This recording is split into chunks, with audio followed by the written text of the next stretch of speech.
classes which is represented by DPS Dhaka. This video is for class 5. In this video we will cover a topic of mathematics and our topic is Roman number.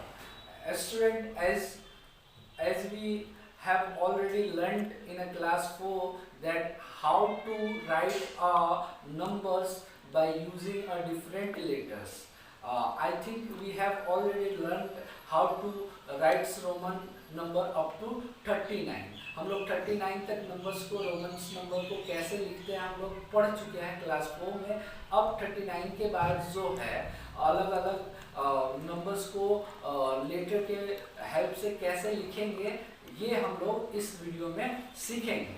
अब 7 basic letters होते हैं जो अलग अलग numbers को represent करता है. जैसे कि ये I 1 को रिप्रेजेंट करता है, V जो हमारा 5 को रिप्रेजेंट करता है, X 10 को रिप्रेजेंट करता है, L जो है हमारा 50 को रिप्रेजेंट करता है, C 100 को रिप्रेजेंट करता है, D 500 को रिप्रेजेंट करता है और M हमारा thousands को. अब कुछ रूल्स होते हैं रोमन्स नंबर को लिखने का. There is some rules that we have to follow a Roman number by using a different letter.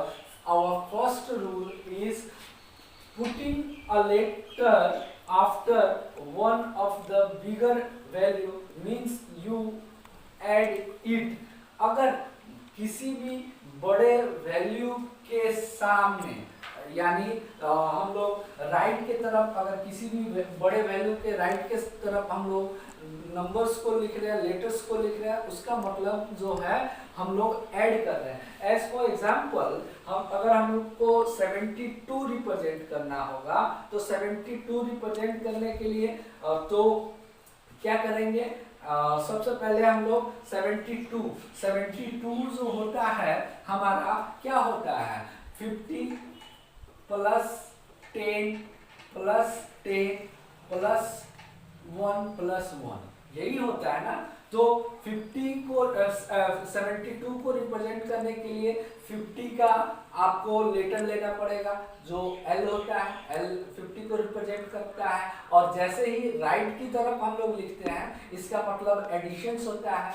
तो 2 बार x लिखेंगे तो L 50 प्लस 20 हो गया क्योंकि डबल x है. डबल x का मतलब होता है 10 प्लस 10 और ये लिखेंगे I का मतलब होता है 1. अगर 2 I लिखते हैं तो 2 को रिप्रेजेंट करता है. इसी तरह 50 प्लस 10 10 प्लस 1 जो होता है हमारा 72 होता है. अब सेकेंड रूल्स के तरफ हम लोग देखेंगे. अगर हमको कोई भी लेटर्स अगर लेफ्ट की तरफ लिखते हैं यानी ये हमारा लार्जर नंबर समझिए और इसका लेफ्ट ये हो गया और राइट ये हो गया. अगर लेफ्ट के तरफ लिखेंगे तो क्या होगा. हम लोग अभी जो है पॉइंट 1 में पढ़ चुके हैं जैसे कि अगर राइट के तरफ लिखेंगे तो एडिशंस होगा. अगर लेफ्ट की तरफ लिखेंगे तो क्या होगा. तो लेफ्ट की तरफ लिखेंगे तो सब्ट्रैक्शन होगा. और वही बात हमने लिखा है putting a letter before one of the bigger values. अगर किसी बड़े वैल्यू के पहले अगर हम लोग कोई नंबर को लिखते हैं इसका मतलब क्या होता है सब्ट्रैक्शन होता है. इसका मतलब क्या होता है सब्ट्रैक्शंस होता है. जैसे कि 93 हमको लिखना होगा तो ऐसा हम लोग जानते हैं हमारा C जो है 100 को रिप्रेजेंट करता है. क्या करता है C हमारा 100 को रिप्रेजेंट करता है. अब C हमारा क्या 100 को रिप्रेजेंट करता है और C के पहले हम लोग 10 लिख देंगे. इट मीन्स 100 में 10 माइनस करना है. और अगर तो ये हमारा 90 हो गया और 90 में अगर हम लोग 3 को ऐड करेंगे तब ना 93 होगा तो ये ऐसे लिख देंगे. तो वही हमने यहाँ पर लिखा है.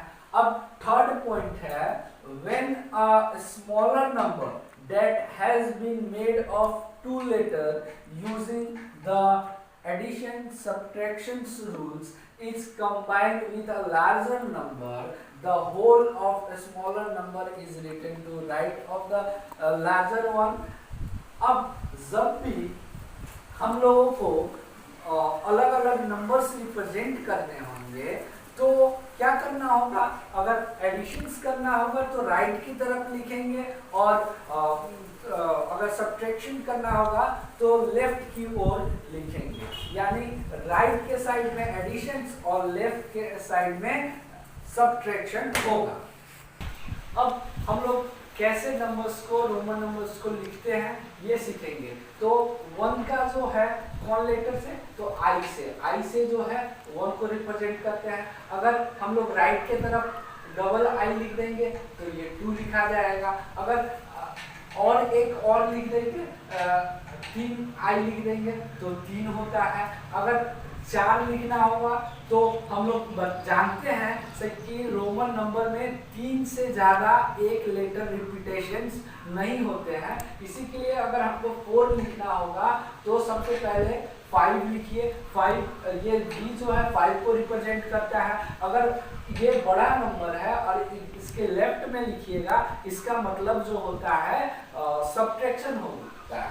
इसका मतलब अगर हम लोग V के बगल में लेफ्ट की तरफ I लिख देंगे तो ये 1 को सब्ट्रैक्ट कर रहा है। It means that 5 - 1 is 4। तो 4 को इस तरह हम लोग रिप्रेजेंट कर सकते हैं। हम लोग जानते हैं V जो है 5 को रिप्रेजेंट करता है। 6 अगर लिखना होगा तो ऐसे लिख देंगे V और I। अगर 7 को लिखना होगा तो V डबल I लिख देंगे। अगर 8 को लिखना होगा तो V ट्रिपल आई लिख देंगे। अगर 9 को रिप्रेजेंट करना होगा तो ये रूल याद करेंगे, क्योंकि यहाँ पे अब जो है क्या हो सकता है, 3 से ज़्यादा आई को नहीं लिख सकते हैं। तो इसी के लिए अगर हमको 9 लिखना होगा तो 10 का सिंबल और 10 के हमारा बड़ा सिंबल है, हमको 9 लिखना है। अगर इसके लेफ्ट में आई लिख देते हैं तो 10 - 1 क्या हो जाता है, 9। तो ऐसे हो जाएगा। यह x जो है 10 को रिप्रेजेंट करता है। उसी तरह 11 हम लोग लिख लेंगे आराम से ऐसे x + 1। वैसे ही करते करते हम 14 भी लिख सकते हैं। अब हम लोग जानते हैं 4 को कैसे लिखा जाता है। 4 को ऐसे रिप्रेजेंट किया जाता है। और 10 को कैसे रिप्रेजेंट करते हैं, अगर ऐसे लिखेंगे 10 के लेफ्ट के साइड में 4 लिखेंगे, 10 के अगर 10 के राइट साइड में अगर हम लोग 4 लिखेंगे तो ये हमारा 14 हो जाएगा। उसी तरह 10 के राइट साइड में 5 लिखेंगे तो हमारा क्या हो जाएगा, यह 15 हो जाएगा। इसी तरह अगर हमको 19 लिखना है, 19 हमारा कैसे लिखा जाएगा, 19 जो होता है 20 में 1 माइनस। तो सबसे पहले 9 लिखेंगे और 9 ये जो है क्या हो जाएगा, डबल एक्स आई, यानी ये इसके पहले आई है तो सब्ट्रैक्ट कर रहा है, तो ये हमारा वैल्यू 9 दे रहा है, और प्लस एक और 10 है तो ये हमारा 10 दे रहा है। 9 + 10 19 होता है। 19 को ये हमारा रिप्रेजेंट कर रहा है। अगर 20 को लिखना होगा तो डबल एक्स लिख देंगे। इसी तरह 21 आराम से लिख सकते हैं, 22 भी लिख सकते हैं आराम से। अब 24 लिखना होगा तो क्या करेंगे, तो सबसे पहले 20 लिखेंगे। 20 लिखना सीख गया है, अब 4 को रिप्रेजेंट करना है तो 4 ऐसे लिखते हैं, आपको मालूम है। उसी तरह अगर 25 को लिखना होगा तो 20 लिखेंगे और 5 का सिंबल V होता है तो 25 ऐसे लिखा जा सकता है। अब हम लोग 29 पे आएंगे। 29 लिखने के लिए हम लोग क्या करेंगे, पहले 30 को लिखेंगे और 30 को लिख लेंगे। उसके बाद में ये हमारा 3x का मतलब हो गया 30 और इसके लेफ्ट में I कर देंगे। इट मीन्स 30 - 1 इज 29 और इसी तरह यह हमारा हो गया 29। और ये अगर 30 होगा, अगर 30 लिखना होगा तो ये 3x होगा। इसी नाउ अब हम लोग अलग अलग नंबर्स को लिख सकते हैं। हम लोग मैच्योर्ड हो गए। अब 217 को लिखना है। 217 को लिखने के लिए सबसे पहले हम लोग एक्सपेंडेड फॉर्म में कर देंगे। 200 प्लस 10 प्लस 17। अब जानते हैं हम लोग से कि c जो है 100 को रिप्रेजेंट करता है, तो डबल c लिखेंगे, इसी के लिए हमने डबल c यहाँ पे लिखा है। अब 10 को रिप्रेजेंट करने के लिए x होता है, और 5 को रिप्रेजेंट 7 कैसे लिखा आता है, 7 जो है ऐसे लिखते हैं हम लोग, 5 1 डबल i लिख देंगे। अब 5 यहाँ ऐसे, ये हमारा जो है 217 हो गया। अगर हमको 666 लिखना है, अगर हमको 666 लिखना है, तो एक्सपेंडेड फॉर्म में 500 प्लस 100 प्लस 50 प्लस 10 प्लस 6 होता है। अब 500 का हमारा सिंबल क्या होता है, डी हमारा 500 का सिंबल होता है, सी हमारा 100 का सिंबल्स होता है, 50 जो है का सिंबल एल होता है, और 6 लिखना है तो वी और आई लिख देंगे, इसलिए हमने यहाँ पे लिखा है। अब यहाँ पे एक और क्वेश्चन है, c प्लस डी प्लस सी कितना होता है। अब देखो c किसका सिंबल होता है, c स्टैंड फॉर 500, c का मतलब जो होता है वो क्या होता है 500, सॉरी एक्चुअली d का सिंबल जो होता है 500 होता है और c का सिंबल 100 होता है। तो अगर हमको हमारा ऐसे दिया हुआ है, cd दिया हुआ है, इसका मतलब 500, और जैसे ही लेफ्ट में दिया रहे इट मींस माइनस होगा, सब्ट्रैक्ट होगा, तो 500 में 1 माइनस करेंगे तो हमारा 400 होगा, और यह हमने यहाँ पे लिखा भी है। उसी तरह अगर D का मतलब 500 और C का मतलब क्या होता है 100, अगर 500 में 100 ऐड करेंगे तो हमारा कितना होता है 600 होगा।